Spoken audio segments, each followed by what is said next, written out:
Hey guys, this is Subham Singh. Welcome to Backbenchers Trust Your Struggles. In this lecture, we are going to deal with environmental engineering. And I'm going to take the first chapter, quality parameters of water. Quality parameters of water, जैसे मतलब कि हम लोगों का mainly क्या काम होता है इसमें, water supply, domestic water supply. अब डोमेस्टिक वाटर सप्लाई का मतलब हम लोग जो है डायरेक्ट पब्लिक को वाटर सप्लाई कर रहे हैं। अगर पब्लिक को वाटर सप्लाई कर रहे हैं तो अगर वो वाटर जो है, अगर हम उसका पहले से ही जो है उसकी क्वालिटी को चेक ना करें, ऐसे ही वाटर सप्लाई कर दें तो पब्लिक के हेल्थ के लिए जो है प्रॉब्लम हो सकती है। इसलिए हम लोग पहले जो है इसके क्वालिटी को पता करते हैं। क्वालिटी को हम लोग मेनली तीन प्रकार से पता कर सकते हैं। पहला है physical parameters, second one is chemical parameters and third is biological parameters.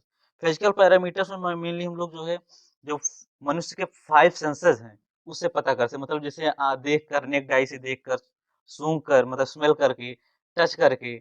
तो इस प्रकार से हम जो फिजिकल पैरामीटर्स होते हैं, जैसे फिजिकल पैरामीटर्स में आपके हो गए suspended solid, turbidity, colour, taste and odour and temperature. और इसमें जैसे सस्पेंडेड सॉलिड हम नेक डाई से देख सकते हैं, टेम्परेचर हम टच करके पता कर सकते हैं, टेस्ट एंड डाटा हम स्मेल करके पता कर सकते हैं। तो इसी प्रकार जो फिजिकल आपके पास जो है फिजिकल पैरामीटर्स वो हम लोग 5 सेंसर से पता कर सकते हैं। तो इसी प्रकार सेकंड ही केमिकल। केमिकल पैरामीटर्स मतलब ही हो गया इसमें कोई ना कोई केमिकल कंपाउंड तो हो गए। अब केमिकल कंपाउंड जैसे आपको हो गए एल्कालिनिटी, pH, chlorine content, nitrogen content, phosphorus, fluorides, metals, dissolve gases. तो हम लोग इसमें केमिकल पैरामीटर्स में मेनली पढ़ते हैं। बायोलॉजिकल हम लोग मेनली टेस्टिंग ऑफ कोलीफॉर्म, इसमें कई प्रकार के 3 प्रकार के टेस्ट हम लोग पढ़ते हैं। जैसे एमपीएन टेस्ट हुआ वो हम लोग बाद में देखेंगे। फर्स्ट फर्स्ट इस चैप्टर इस लेक्चर में हम लोग फिजिकल पैरामीटर्स पर फोकस करते हैं। और फिजिकल पैरामीटर्स के जितने भी पार्ट हैं एक एक करके हम लोग ब्रीफली देखते हैं। तो पहला फिजिकल पैरामीटर्स है सस्पेंडेड सॉलिड।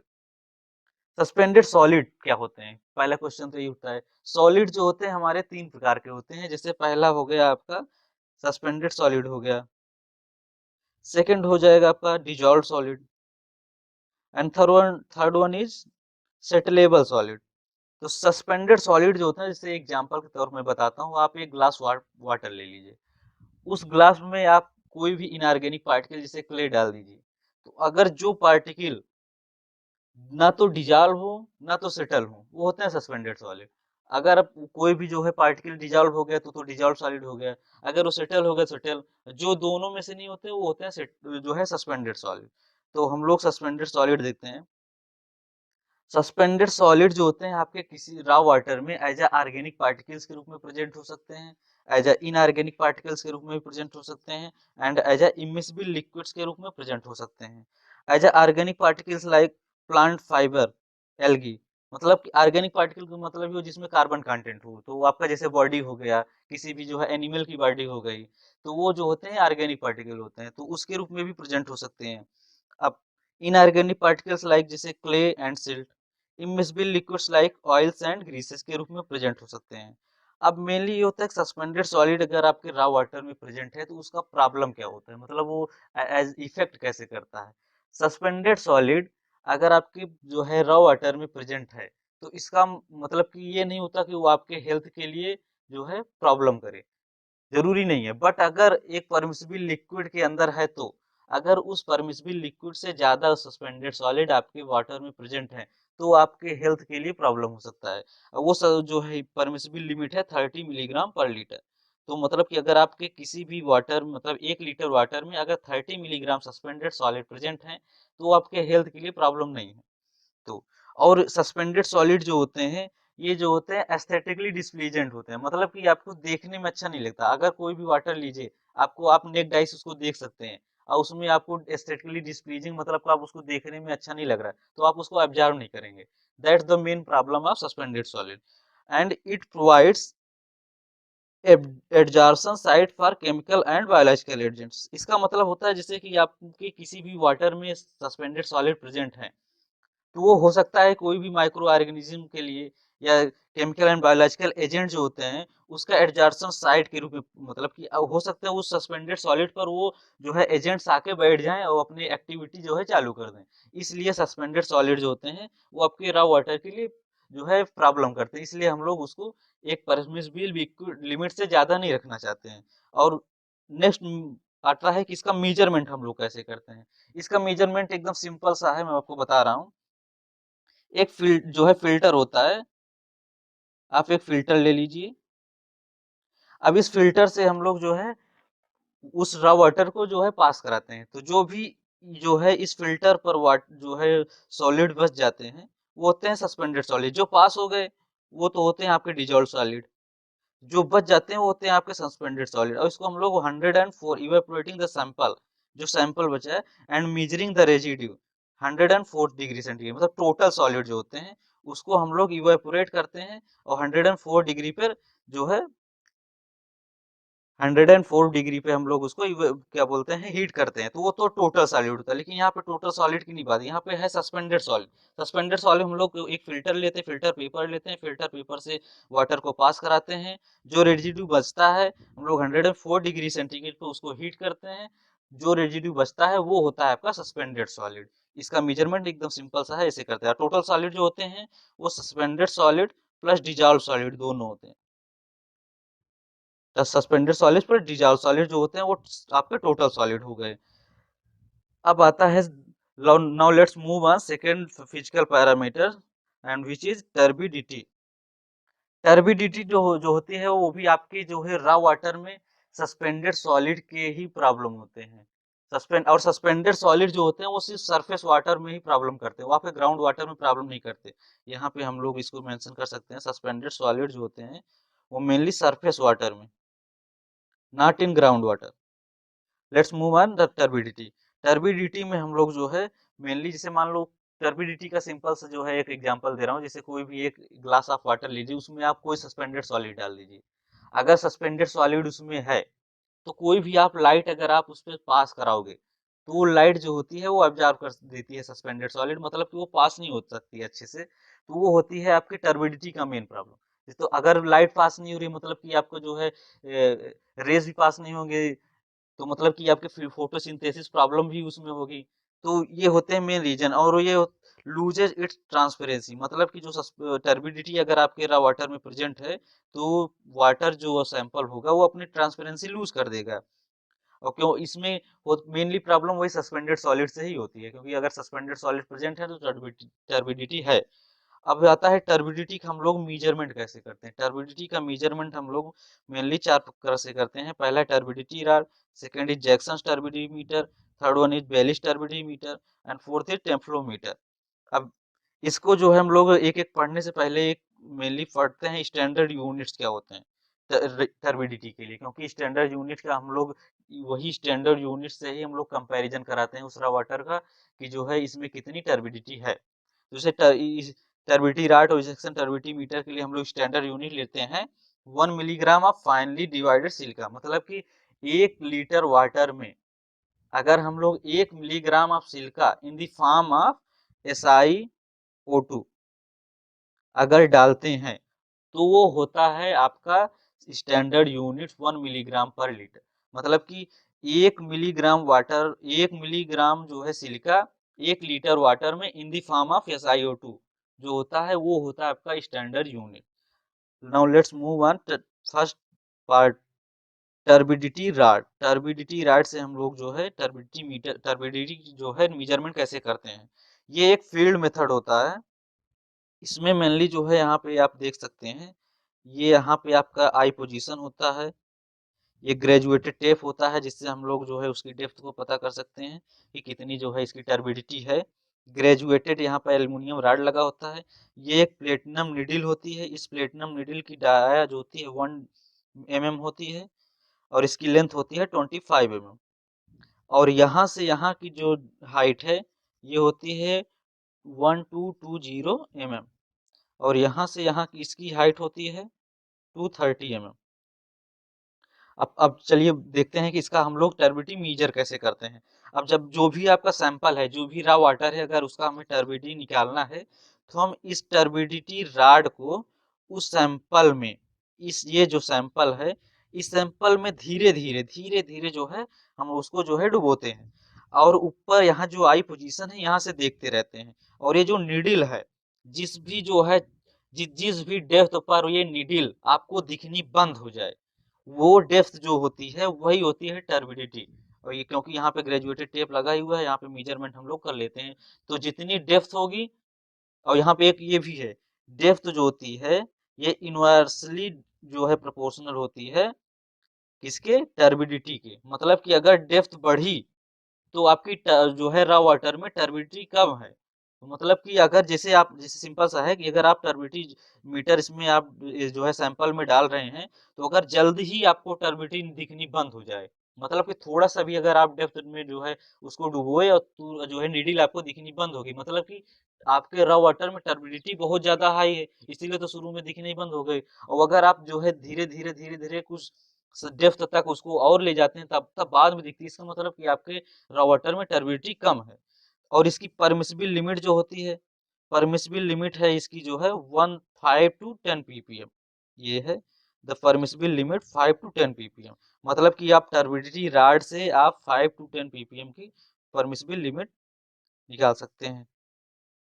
अब जो है इस टर्बिडिटी रॉड का प्रॉब्लम क्या है? अब जैसे हम लोग देखते हैं नेक डायसिस में, अब हर जो है ऑब्जर्वर का जो है जरूरी नहीं है कि उसकी जो है नेक डाई के लिए जो है क्या बोलते हैं लिमिट एक ही हो। तो जरूरी नहीं है कि जैसे मैंने चेक किया तो हो सकता है मुझे कम डेप्थ पर दिखनी बंद हो जाए, दूसरे किसी ऑब्जर्वर ने आया उसको थोड़ी सी और डेप्थ पे दिखनी हुई।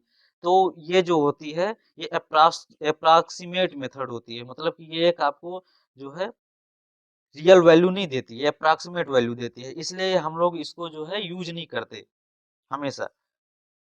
अब now let's move the second Jackson turbidity meter. Jackson turbidity meter में ये आप देख सकते हैं, इसका फिगर है। यहाँ पे हम लोग जो है एक कैंडल रखते हैं, एक स्टैंड होता है, एक कंटेनर है, एक ग्रेजुएटेड ग्लास ट्यूब है, और यहाँ पे आई पोजीशन है। अब इसमें हम लोग क्या करते हैं, एक कैंडल रखा हुआ है और यहाँ से जो जो भी सैंपल हमको, जिस भी सैंपल का और वाटर का जो है हमें टर्बिडिटी निकालनी है, उसको हम लोग इस जो है ग्लास ट्यूब में, कंटेनर में धीरे धीरे डालते हैं। और यहाँ ऊपर से हम लोग आई से देखते हैं। अब जिस भी डेप्थ पर, मतलब कि आप धीरे धीरे डाल रहे हैं, जिस भी डेप्थ पर आपको इस कैंडल की फ्लेम दिखनी बंद हो जाए, जिस भी डेप्थ पर, वो होती है आपकी टर्बिडिटी। तो मतलब कि आपने यहाँ से धीरे धीरे वाटर डालना शुरू किया और आप ऊपर से देख रहे हैं, तो जिस भी डेप्थ पर आपको कैंडल की फ्लेम दिखनी बंद हो जाए, वही डेप्थ आप नोट कर लीजिए, वही होती है टर्बिडिटी। और ये जो जैक्सन टर्बिडिटी मीटर होती है, ये मोर देन 25 ppm पे रही, मतलब कि जो भी टर्बिडिटी आप जिस भी रॉ वाटर का निकाल रहे हैं, अगर उसकी टर्बिडिटी 25 ppm से ज्यादा है या 25 ppm है, तभी इस जैक्सन टर्बिडिटी मीटर से आप उसको निकाल सकते हैं। अदरवाइज आप जो है इसको आप नहीं निकाल सकते। मतलब अगर 25 ppm से कम जो है टर्बिडिटी है, तो आप उसको मेजरमेंट नहीं कर सकते। और 25 ppm का मतलब हो गया 25 मिलीग्राम पर लीटर, मतलब 1 ppm is equal to 1 milligram per litre. और ये एक लेबोरेटरी मेथड है और not use for drinking water, क्योंकि 25 ppm से ज्यादा जो है टर्बिडिटी की ये जो है मेजरमेंट करती है वो। और ड्रिंकिंग वाटर के लिए मेनली हम लोग एक्सेप्टेबल 1 ppm रखते हैं, और काज फॉर रिजेक्शन है टर्बिडिटी के लिए 10 ppm। तो अगर जो है 25 ppm से ज्यादा का ये टर्बिडिटी यूज करते हैं, तो इसलिए हम लोग इसको यूज नहीं कर सकते। तो इसको हम लोग फॉर डोमेस्टिक जो है वाटर सप्लाई के लिए यूज नहीं करते। और जेटीयू का मतलब हुआ Jackson turbidity unit. 10.8 centimetre is equal to 200 JTU, 21.5 centimetre is equal to 100 GTU, 72.9 centimetre is equal 25 JTU. और 25 से 1000 मिलीग्राम पर लीटर जो होता है वो मडी वाटर होता है। इसी की जो है हम लोग टर्बिडिटी निकाल सकते हैं जैक्सन टर्बिडिटी मीटर से। और now let's move the third one, Baylis turbidity meter. Baylis turbidity meter में जो है ये एक जो है इसका जो पोजीशन देखिए, ये फिगर बना है। यहाँ पे हम लोग क्या करते हैं कि दो ग्लास लेते हैं, दो ग्लास लेते हैं, एक में हम लोग रखते हैं रॉ वाटर, मतलब जिस सैंपल का, जिस वाटर का हमें जो है टर्बिडिटी निकालनी है। एक में लेते हैं हम लोग डिस्टिल वाटर, जिसकी टर्बिडिटी हमें पता है। अब इन दो जो है यहाँ पे जो है हम लोग फिक्स करते हैं, यहाँ पे दो ग्लास रखे हैं साइड बाय साइड, आपको दिख रहे हैं लेकिन साइड बाय साइड है इसलिए एक दिख रहे हैं। और ये होती है आई पोजीशन। यहाँ पे हम लोग एक इलेक्ट्रिकल बल्ब लगाते हैं, यहाँ पे एक रिफ्लेक्टर लगाते हैं जिससे कि अगर इलेक्ट्रिकल बल्ब से लाइट निकले तो रिफ्लेक्ट करके जो है ट्यूब में आए। और ये होता है एक कलर मैचिंग टेक्निक। अब यहाँ पे देखो हम लोग क्या करते हैं, यहाँ से लाइट पास कराए, रिफ्लेक्ट हुआ, उसके बाद जो यहाँ पे दो ग्लास हैं एक में रॉ वाटर है, एक में डिस्टिल वाटर है जिसकी हमें टर्बिडिटी पता है। अब दोनों की कलर हम लोग मैच कराते हैं। अगर दोनों का कलर सेम है तब तो जो रॉ वाटर का टर्बिडिटी होगा कौन सा होगा, जो डिस्टिल वाटर का हम लोगों को पहले से टर्बिडिटी पता है वही सेम हो जाएगा। बट अगर जो है दोनों की कलर सेम नहीं है तो रॉ वाटर को तो हम लोग वहीं पे रखते हैं, मतलब उसी ग्लास को वहीं रखने देते हैं, और जो डिस्टिल वाटर की जिसकी टर्बिडिटी हमें पता है उसको हम लोग ले जाकर चेंज कराते हैं और दूसरे जो है ग्लास को लाते हैं, फिर कलर मैच कराते हैं यहाँ से लाइट पास करा के। अगर मैच कर जाता है तो हम लोग उसको जो है नोट कर लेते हैं, वही टर्बिडिटी होगी। और इसकी जो होती है हम लोग अप टू 2 ppm तक, मतलब काफी प्रिसाइज जो वैल्यू देती है, मतलब अप टू 2 ppm तक हम लोग जो है इसकी मेजरमेंट कर सकते हैं। Now let's move the third fourth is nephelometer. Nephelometer जो होता है ये एक स्कैटरिंग प्रिंसिपल पर आधारित होता है। इसमें क्या करते हैं, यहाँ पे हम लोग सैंपल रखते हैं, यहाँ पे हम लोग देखिए सैंपल रखते हैं, उसके बाद यहाँ से लाइट पास कराते हैं, लाइट पास कराते हैं, उसके बाद यहाँ पे इसके एक 90 डिग्री पे, मतलब कि जो है परपेंडिकुलर पे एक फोटोमीटर रखते हैं, और यहाँ पे एक और दो फोटोमीटर रखें। उसके बाद हम लोग यहाँ पे लाइट पास कराते हैं तो जो स्कैटर्ड हो जाती है लाइट, वो फोटो 90 डिग्री जो फोटोमीटर रखा है वहां पे हम लोग उसको मेजरमेंट कर लेते हैं। तो इससे हम लोग नेफ्लोमीटर से 0 से 1 ppm तक के जो है टर्बिडिटी को निकाल, मतलब ये सबसे ज्यादा प्रिसाइज होता है। इसलिए मतलब इसको हम लोग ड्रिंकिंग वाटर के लिए जो है हम लोग मेजरमेंट को, इस मेजरमेंट टाइप को यूज कर सकते हैं, मतलब कि डोमेस्टिक वाटर सप्लाई में हम लोग नेफ्लोमीटर यूज कर सकते हैं, as well as Baylis turbidimeter, क्योंकि दोनों ही प्रिसाइज हैं। नाउ लेट्स द थर्ड जो है फिजिकल पैरामीटर, यह है taste and odour. Taste and odour जो होते हैं ये साथ साथ चलते हैं, मतलब जहाँ पे टेस्ट है वहां पे ऑर्डर होगा, जहाँ पे ऑर्डर है वहां पे टेस्ट होगा, दोनों साथ ही साथ चलते हैं। और ये एक फिजिकल पैरामीटर्स है क्योंकि हम लोग इसको अपने जो 5 सेंसेस में एक सेंसेस है स्मेल करने की, उससे हम लोग पता कर सकते हैं। और टेस्ट एंड ऑर्डर जो है मतलब कि प्रॉब्लम कैसे करता है आपके वाटर में, ये होते हैं डिजॉल्व गैसेस जैसे like H2S, methane, organic matter, इनसे होते हैं। जैसे आपके जो है टेस्ट एंड ऑर्डर, मान लो कोई भी जो है रॉ वाटर है आपको दे दिया गया, एक ग्लास वाटर दिया गया इसको ऑब्जर्व करने के लिए, बट अगर आप उसमें से स्मेल आ रहा है तो आप उसको ऑब्जर्व नहीं करेंगे। That's why the we need to जो है इसको हम लोग पढ़ने की प्रॉब्लम है, इसको जो है दूर करने की प्रॉब्लम है। तो सल्फर जो होता है, सल्फर ये होता है रूटिन एक के टाइप के जो है हमको ऑर्डर देता है। एल्गी जो होता है बैड टेस्ट एंड ऑर्डर का प्रॉब्लम होता है। अब ये आता है कि हम लोग इसका मेजरमेंट कैसे करें। मेजरमेंट सिंपल एक जो है सिस्टम ओस्मोस्कोप, इससे हम लोग कर लेते हैं।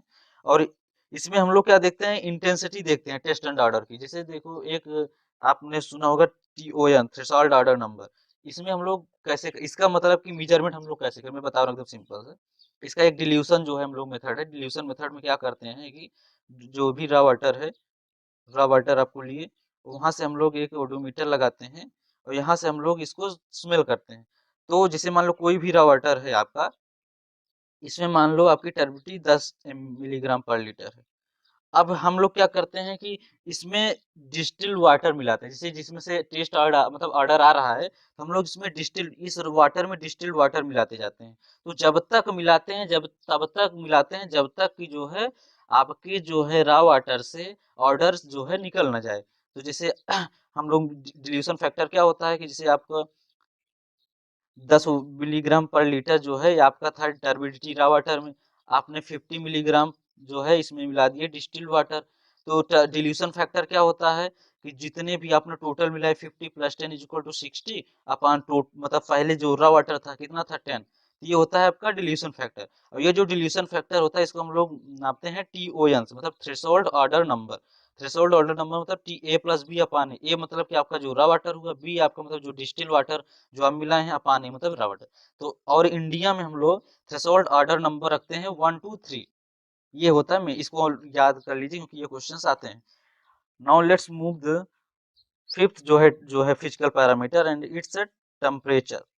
टेम्परेचर का इफेक्ट जो होता है ये सिंपल सा है, आपके केमिकल एंड बायोलॉजिकल दोनों पर इफेक्ट करता है। जैसे कि मतलब कि कोई भी अगर आपका रॉ वाटर है या वाटर सप्लाई है, आपको पाइप है, उसमें आपने मेंटेन किया समथिंग जो है 20 डिग्री सेंटीग्रेड या 25 डिग्री से या 15 डिग्री सेंटीग्रेड या 25, तो अगर उसमें 10 डिग्री सेंटीग्रेड जो है टेम्परेचर बढ़ा दिया जाए तो जो बायोलॉजिकल एक्टिविटी होती है वो अपना 2 टाइम्स कर लेती है। मतलब अगर कोई भी माइक्रो ऑर्गेनिजम्स है, जो बैक्टीरियाज हैं, तो वो अपनी जो होते हैं ग्रोथ को डबल कर लेती हैं अगर 10 डिग्री सेंटीग्रेड बढ़ गए। मतलब an in increase in 10 degree centigrade 2 times the biological activity.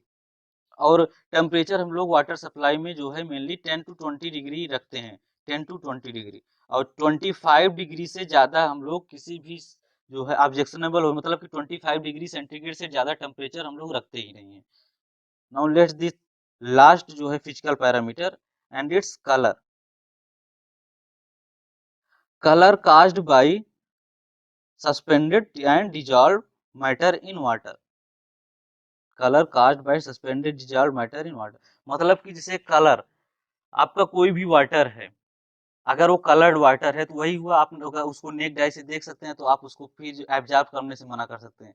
और नेक्ड जो है कलर जो है कई प्रॉब्लम करता है आपके रॉ वाटर। जैसे मान लो कोई भी वाटर है उसमें कलर है, तो अगर आप उसमें आप जो है वॉशिंग करते हैं, मतलब अपने कपड़े को वॉश करते हैं, तो वो आपका कलर जो है चेंज कर सकता है, तो वो प्रॉब्लम करता है। और इसका मेजरमेंट हम लोग कलर मैचिंग टेक्निक से करते हैं, जो कि है टेंटोमीटर। टेंटोमीटर में मेनली जो है एक नेशनल ट्यूब होते हैं, जिसमें जो है पहले से ही जो है उस कलर की, जैसे ये नेशनल ट्यूब जिसे हम बता रहे हैं, यहाँ पे नेशनल ट्यूब यहाँ पे होते हैं, इसमें पहले से ही कलर पता होता है। और तो और जिस रॉ वाटर का हमें कलर निकालना है, इस नेशनल ट्यूब से हम लोग मैच कराते हैं, तो जो भी मैच कर जाता है वही हम लोग कलर उसको मिक्स। और इसका जो है हम लोग मेजरमेंट जो होते हैं ये 72 आवर्स में ही करते हैं, 72 आवर्स में ही कर लेते हैं, नहीं तो प्रॉब्लम करता है। और जैसे हम लोग टर्बिट्री पढ़ रहे थे, तो उसमें हम लोग जो है स्टैंडर्ड यूनिट क्या था, सिल्का था, इन द फॉर्म ऑफ SiO2। वैसे ही कलर में हम लोग जो है स्टैंडर्ड यूनिट होता है TCU, मतलब ट्रू कलर यूनिट। और इसका जो है सिंपल सा होता है, जैसे कि उसमें क्या होता है सर, स्टैंडर्ड यूनिट में 1 milligram of Chilka in the form of SiO2 produced in 1 litre of water. मतलब 1 लीटर वाटर में 1 मिलीग्राम जो है silica in the form of SiO2 was the standard unit. तो वैसे ही इसमें जो होता है, इसमें भी 1 मिलीग्राम जो है आप platinum in the form of chloroplatinate ion. मतलब 1 लीटर वाटर में 1 milligram of platinum in the form of chloroplatinate ion जो होती है ट्रू कलर यूनिट, ये होती है स्टैंडर्ड यूनिट। और इसकी परमिसिबल लिमिट होती है 5 TCU, मतलब कि 5 ट्रू कलर यूनिट। और काज फॉर रिजेक्शन है 25 TCU, मतलब 25 TCU से ज्यादा जो है हम लोग इसमें नहीं रख सकते जो है कलर। तो आज हम लोग खत्म करते हैं फिजिकल पैरामीटर्स। तो नेक्स्ट लेक्चर में हम लोग देखेंगे chemical parameter. So good bye.